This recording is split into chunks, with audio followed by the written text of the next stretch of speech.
Ernakulam കാലടിയിൽ 16 kilo കഞ്ചാവുമായി 2 ഇതര സംസ്ഥാന തൊഴിലാളികൾ പോലീസ് പിടിയിൽ. ട്രെയിൻ മാർഗം എത്തിച്ച കഞ്ചാവാണ് പിടികൂടിയത്.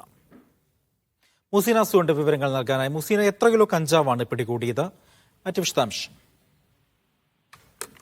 അജി, 16 കിലോ കഞ്ചാവാണ് 2 ഇതര സംസ്ഥാന തൊഴിലാളികളിൽ നിന്ന് പോലീസ് പിടികൂടിയിരിക്കുന്നത്. പശ്ചിമബംഗാൾ സ്വദേശികളായ സഹീദുൽ ഇസ്ലാം, അസനുർ ഇസ്ലാം എന്നിവരാണ് പോലീസിന്റെ പിടിയിലായിരിക്കുന്നത്. പെരുമ്പാവൂർ ASP ഹർദിക് മീണയും സംഘവും അതുപോലെ തന്നെ കാലടി പോലീസും സംയുക്തമായി നടത്തിയ പരിശോധനയിലാണ് കാലടി മരോട്ടിച്ചോട്ടിൽ വെച്ച് കഞ്ചാവ് പിടികൂടിയിരിക്കുന്നത്. ഒഡീസയിൽ നിന്നും കഞ്ചാവ് കൊണ്ടുവന്ന് കാലടി ഭാഗങ്ങളിൽ വിൽപ്പനയ്ക്കായാണ് ഇവർ കഞ്ചാവ് എത്തിച്ചിരുന്നത്.